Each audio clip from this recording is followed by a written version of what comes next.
हाय नमस्कार मित्रांनो, मी सौरभ तुमचं एडिगोतामध्ये स्वागत करतो.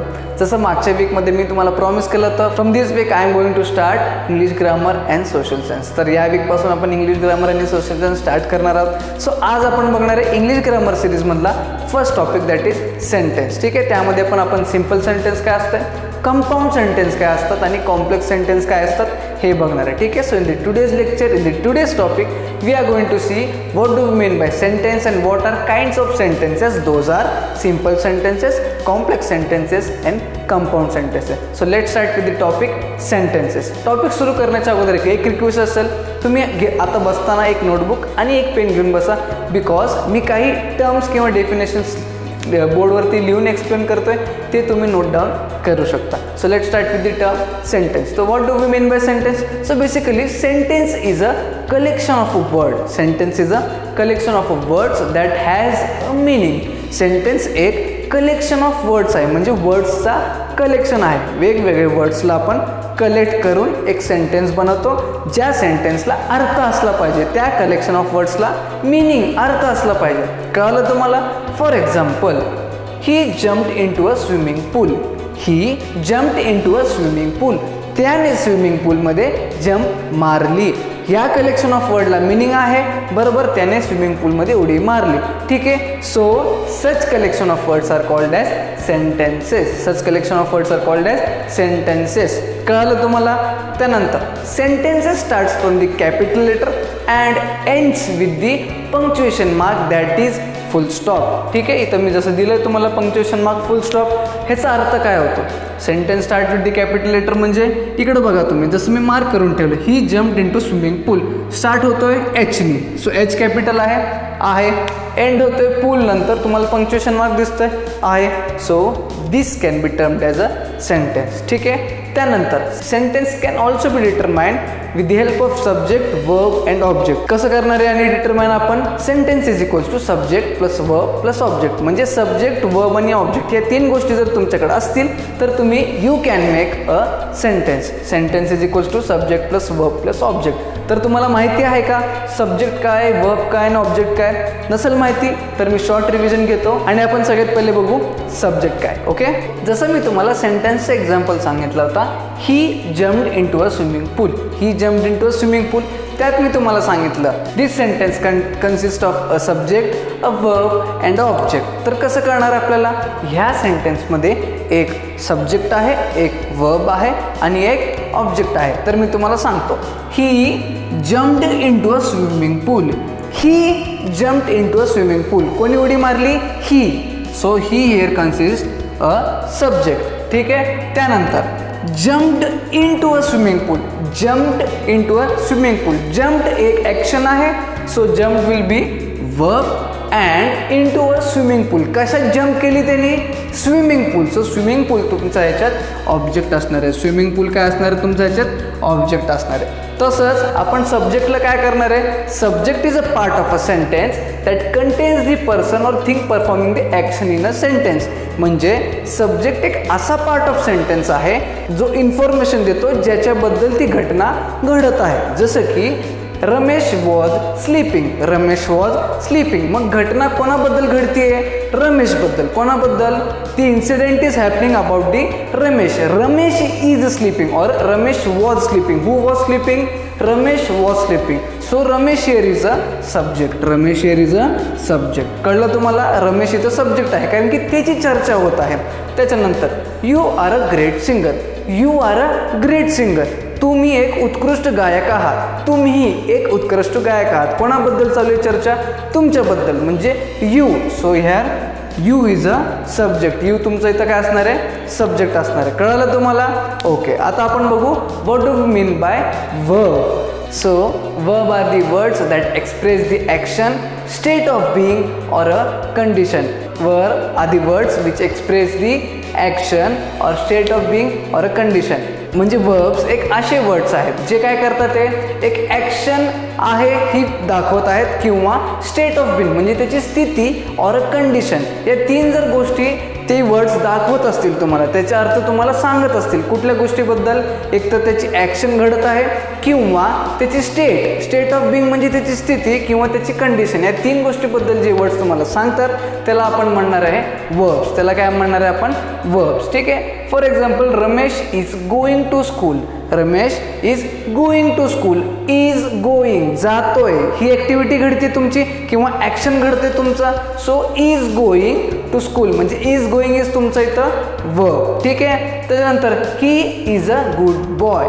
तो एक चांगला मुलगा आहे. स्टेट ऑफ बिंग आहे ना, स्टेट ऑफ बिंग आहे तो गुड बॉय, तेच सांगतो मी. So he is a good boy, मग इज तुमचा इथं वर्ब येणार आहे. त्यानंतर बघा, he walks in the morning. He walks in the morning, तो सकाळी सकाळी चालायला जातो. Walks in the morning action घडत आहे. सो या वर्ड्सवरून आपल्याला काय कळतंय की ज्या वर्ड्समधून आपल्याला कळतंय की हे ॲक्शन आहेत, ठीक आहे, किंवा स्टेट ऑफ बिंग आहेत किंवा कंडिशन दाखवत आहेत, सो ते वर्ड्स आपले असणार आहेत वर्ब्स. ठीक आहे. आता आपण बघूयात ऑब्जेक्ट काय असणार आहे. Okay.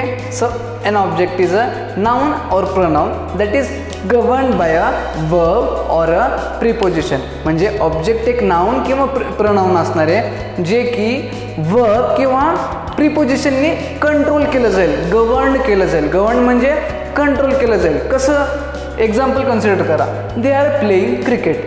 They are playing cricket. So cricket here is a object. Cricket here is a object which is governed by the verb playing. Which is governed by the verb playing. म्हणजे या एक्झाम्पलमध्ये cricket एक object आहे जो की playing हा जो verb आहे ह्याच्याने कंट्रोल केला गेलेला आहे. ठीक आहे. Similarly, she is drinking milk. She is drinking milk. ती दूध पित आहे. ठीक आहे. So milk is the object which is governed by the verb drinking. काय पित आहे? दूध पित आहे. काय पित आहे? दूध पित आहे. So milk here is an object. So कळालं तुम्हाला subject, verb and object. Now will see what are simple sentences, compound sentences and complex sentences. Okay, so simple sentences are basically the collection of subject and verb. Simple sentences हे असे sentence असतात जे basically एक verb आणि सब्जेक्टचा combination असतो. कशाचा असतो? Subject आणि वर्बचा कॉम्बिनेशन असतो. In the simple sentence the message is conveyed very easily. The simple सेंटेन्समध्ये काय होतं? जो काही मेसेज आहे, the message is conveyed easily, directly. ठीक आहे. कुठलाही मेसेज असेल तुमचा त्या सेंटेन्समध्ये, सिम्पल सेंटेन्स असा असतो जो इझिली मेसेज कन्वे केले गेलेला असतो. जसं की एक्झाम्पल, शी रोट. तिने लिहिले. ठीक आहे. She wrote. शी रोट एक सिम्पल सेंटेन्स झाला.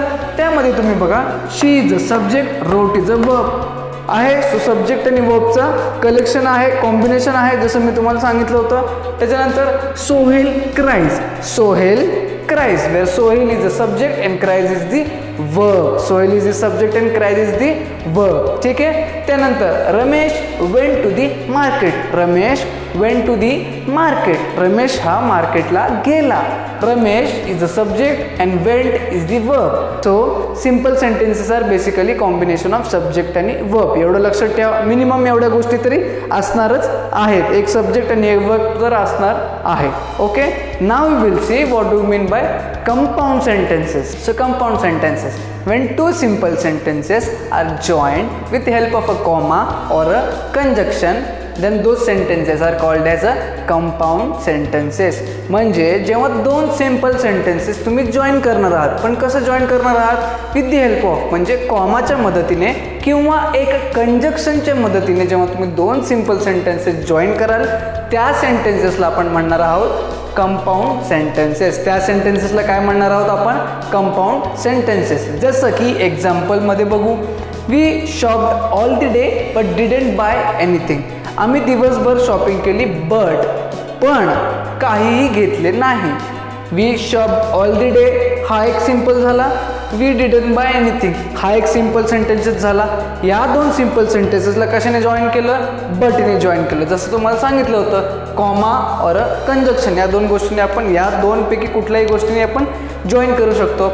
सेकंड बघा, I like reading books and I like to play with my friends. म्हणजे मला पुस्तक वाचायला आवडतं आणि मला माझ्या मित्रांसोबत खेळायला सुद्धा आवडतं. मग हे आणि म्हणजेच अँड काय होतं तुमचं इथं? कॉमा और कंजक्शन. मग हे असे सेंटेन्सेस ज्याच्यात दोन सेंटेन्स आपण सिम्पल सेंटेन्स जोडले त्याला आपण म्हणणार आहोत कंपाऊंड सेंटेन्सेस. कळलं तुम्हाला. आता आपण बघू last, that is complex sentences. Okay, so complex sentences. So complex sentences are those sentences where the two sentences are dependent on each other. म्हणजे कॉम्प्लेक्स सेंटेन्सेस असे सेंटेन्सेस आहेत ज्याच्यात दोन सेंटेन्सेस एकमेकांवरती डिपेंड आहेत. जसं की example, although she completed her literature review she still needed to work on her method section. म्हणजे जरी तिने तिचं लिटरेचर रिव्ह्यू केला असेल तरीही तिला तिच्या मेथड सेक्शनवर काम करायला लागणार आहे. तरीही नंतरचं जो वाक्य आहे आणि त्याच्या अगोदरचं जो वाक्य आहे ते दोन वाक्यांना, त्या दोन सेंटेन्सेसला आपण इथं काय केलंय, या दोन सेंटेन्स काय केलेत, एकमेकांवरती डिपेंड आहेत. या दोन सेंटेन्सेस काय आहेत, एकमेकांवरती डिपेंड आहेत. तसंच बघू आपण, I at my lunch because I was hungry. आता तुम्ही सांगा, आय एट माय लंच, मी माझा लंच केला का, कारण की आय वॉज हंग्री, म्हणजे मला भूक लागली होती म्हणून मी माझा लंच केला. ठीक आहे, दोन सेंटेन्सेस होते, I at my lunch, I was hungry. हे दोन सेंटेन्सेस एकमेकांवरती काय झाले, तिथं डिपेंड झाले. So this was the complex sentences. कळले तुम्हाला आजचे सगळे टॉपिक्स. सो आय होप तुम्हाला सगळे टॉपिक्स कळाले असतील. जर टॉपिक्स कळाले असतील, व्हिडिओ आवडला असेल तर नक्की कमेंट करा, नक्की लाईक करा, नवीन असेल तर सबस्क्राईब करा आणि जास्तीत जास्त मुलांपर्यंत शेअर करा. आपण भेटूया न्यू व्हिडिओमध्ये.